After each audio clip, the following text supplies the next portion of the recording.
This is WINS, WINSM, and HD1 New York. Now to ring in the new year, ladies and gentlemen, live from Times Square, Christy Kalishian.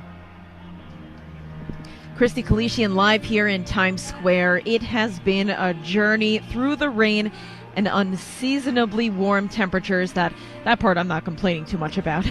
And we're listening to Chelsea Cutler's version of Imagine by John Lennon right now. We all know that Imagine plays at the iconic ball drop every year. And right now, the rain is slowing down just in time for the largest crystal ball in the world to come down, the moment we and so many across the world have been waiting for.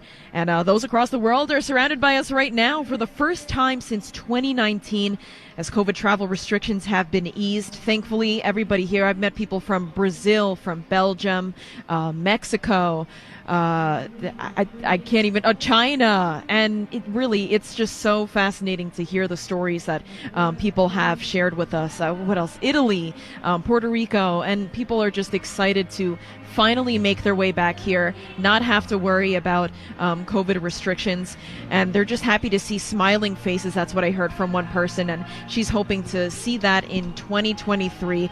That's something that she's really thinking about. We're going on about 2 minutes. The anticipation is building. I'm seeing the energy is pumping up a little bit. Everyone is tired. I can only imagine how tired they must be, especially without food, water.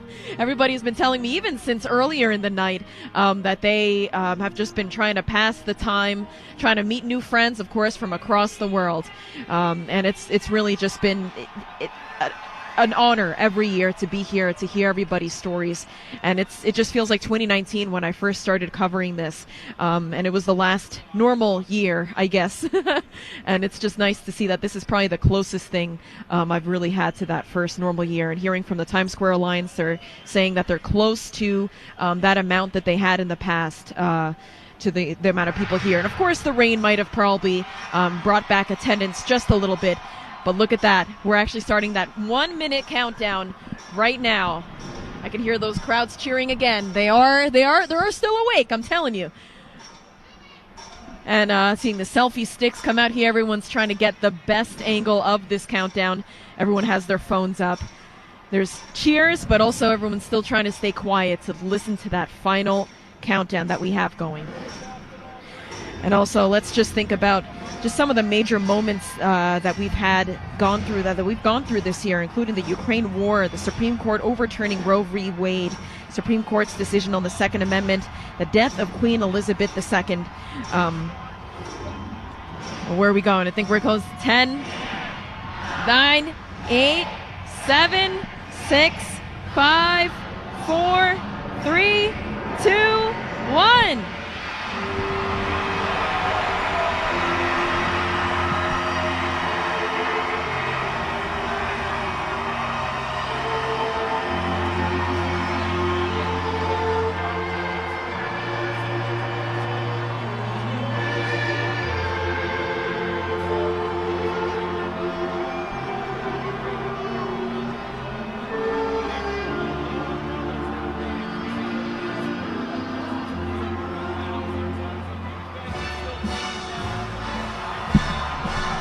Start spreading the news. It's 2023. Oh my goodness, what a year it has been. And this is the time of the night when everybody has their cell phones around, they're FaceTiming their loved ones. And I've only heard one proposal take place. I'm sure there were many that took place here, as they have been throughout the season, even at the Christmas tree. That confetti is coming down right now. It's raining over Times Square. And just to let you know, this confetti rains down for quite a while. We're going to be seeing this for a bit. And what's really nice is that a lot of these have some notes on them that people were writing throughout the week, just well wishes for the new year. And you always see the ones, wishing for peace and love. And of course, personal wishes for their family, their friends. And of course, who doesn't want money? That's the main wish that I've been seeing a lot of people have. And it's just been a great week of everybody kind of just shredding away 2022, starting anew. And we have the songs that are playing, the iconic Start Spreading the News. We have just great songs that have been playing all night as well, with musicians like Ava Max. Well, we just heard from Duran Duran. And overall, it's just been a wonderful night. Everybody has braved through this this rain. It has really been a journey. I said this earlier, but it has been a journey out here, and everybody's still stuck it out. And everybody's here in their purple and yellow hats from Planet Fitness. And I just have to give the biggest shout out to two of the most patient, helpful, smart people right next to me here. Robert Carl, technical producer and engineer. I have been working with him since 2019. He has done a fantastic job. I admire his patience. And we have Rebecca Williams, producer and director here, who has really just been fantastic. I have been giving them high fives all night, giving them high five. Woo! Beautiful job we've done all night here. And it has just been a pleasure. And just want to give a shout out to Mike Sugarman and Janice Wright, who I usually talk to here. I know it's been a heavy year for them health-wise, but I just have to say it's just been a pleasure talking with them, and I'm still thinking about them today. And I didn't say this pun last year, but they bring the right amount of sugar to the broadcast. I wish I got to say that last year. Now I finally got to say it again. But really, it has been an honor and a pleasure getting to report here live in Times Square. Christy Kalishian here in Times Square. All right, Christy, thank you so much for your work tonight and hanging in there despite the wet weather in Times Square. So when the final count is in, they're expecting the crowd in Times Square tonight may number at or around 1 million. This is the first time since before COVID became a thing that there were no capacity limits or other pandemic restrictions in place for the ball drop. Last year, only 15,000 people were allowed into the viewing area. 2023 arrived in many parts of the year hours before we rang it in here in New York. For instance, London. The new year began in the UK with the chiming of Big Ben. Other cities welcoming 2023 with fireworks from Auckland, New Zealand to Bangkok to Paris at the Arc de Triomphe. Coming up next hour, 2023 arriving in Chicago. Well, Americans are now looking to save money in 2023 now that the new year has begun. A new Wallet Hub survey says that a popular resolution is getting our finances in order with things like saving money, paying off credit card debt, making a realistic budget, then sticking to it. Losing weight and taking care of our health are also popular resolutions, as they are every year. Revelers here in New York were thinking about resolutions yesterday before the big party began. Standing in the rain in Times Square waiting for a ball to drop, people have plenty of time to think of their New Year's resolutions and consider their life choices, like what brought them here in the first place. It's very hard, but it's fun. It's crowded and I'm tired, but I'm looking for it. Most say it's worth it for a bucket list experience. Leonel Vasquez from Nicaragua says he has been planning this trip for a couple of years. It was a wish to stay here and the end of the year, because it's the most famous place in the world. He says his New Year's resolution is to travel more, and he's not the only one here with that goal. Holly Hare, 1010 Wins on 92.3 FM in Times Square. Well, some fog still around, though advisories have been dropped in most areas around the tri-state at this point. AccuWeather says the rain should end sometime overnight, low 49. Then 2023 begins with a mild winter day today, high 58 as clouds make way for some sunshine. Right now we have 54 degrees and a light rain in Midtown. Winds News Time 12:05. A funeral taking place this Thursday at the Vatican for a former Pope, Benedict XVI, dead at the age of 95. He spent 8 years as the leader of the Catholic Church until his dramatic an unusual decision almost a decade ago to retire as pontiff. A wave of cheers drowned out the Vatican skyline on the 19th of April 2005 after Joseph Ratzinger of Germany was elected Pope and adopted the papal name of Benedict XVI. The former Cardinal Joseph Ratzinger never wanted to be Pope, but he was forced to follow in St. John Paul II's footsteps, running the church during a period of scandal and indifference. He told the thousands of people who packed into St. Peter's Square, "After the great Pope John Paul II, the cardinals have elected me, a simple, humble worker in the vineyard of the Lord." As a staunch conservative, Benedict launched a crackdown on American nuns and relaxed restrictions on celebrating the Old Mass. On the 11th of February 2013, Pope Benedict made his boldest move. He resigned, the first pope to do so in 600 years. I'm Karen Chamas. Thursday's funeral will take place in St. Peter's Square, led by Pope Francis, the man who followed Benedict as leader of the world's Catholic community. In New Jersey, authorities say they've caught up with the gunman behind a fatal Christmas night shooting in Jersey City. 43-year-old Eddie Webb is charged with murder in the death of a man who was found fatally wounded near Communipaw and Crescent Avenues by officers who answered a 911 call. The victim, Khalik Lockett, was 46 years old. He'd been shot in the chest. No word yet from prosecutors about what might have led up to that shooting.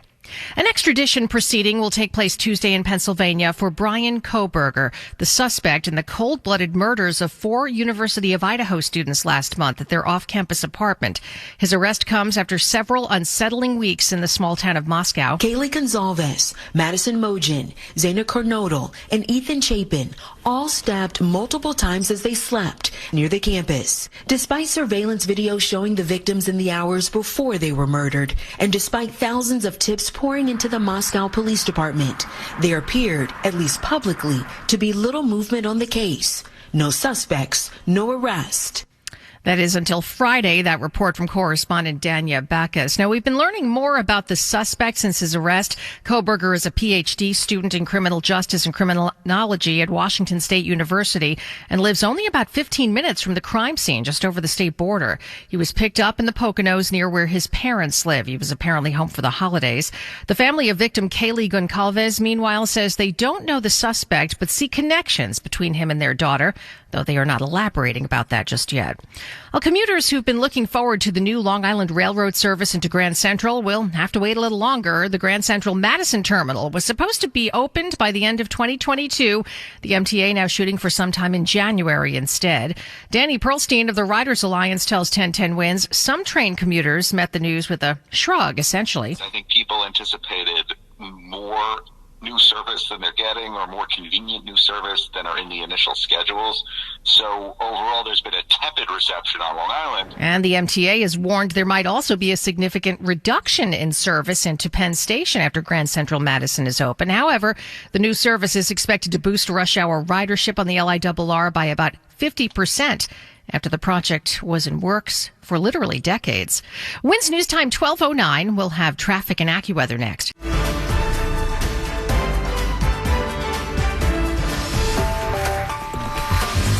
Wins News Time 12:11. We go now to traffic and transit. Here's Ian Stark. Thank you, Donna. Watch out in the Bronx. Unfortunately, there's a crash already working this morning, this early 2023, on the westbound Bruckner as you make your way over the Hutch heading towards White Plains Road. That's exit 53.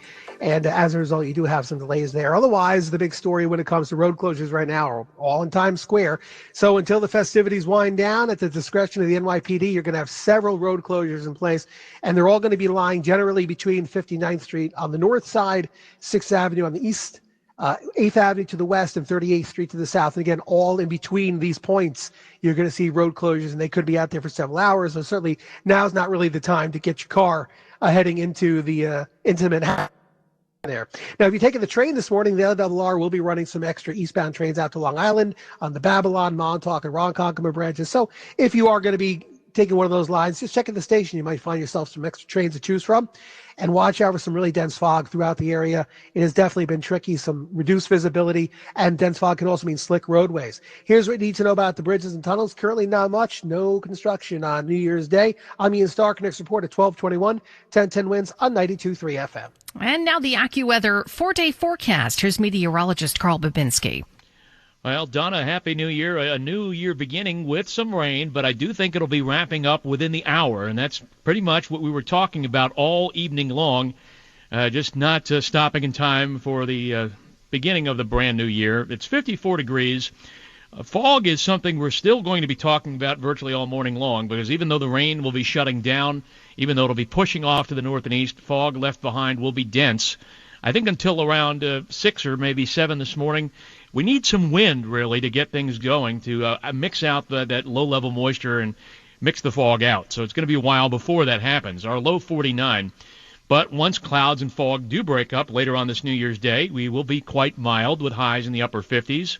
Tonight, clear or partly cloudy to clear and dry. That's the main thing. 43 degrees on your Sunday night. Monday, a holiday for a lot of folks because today is a Sunday.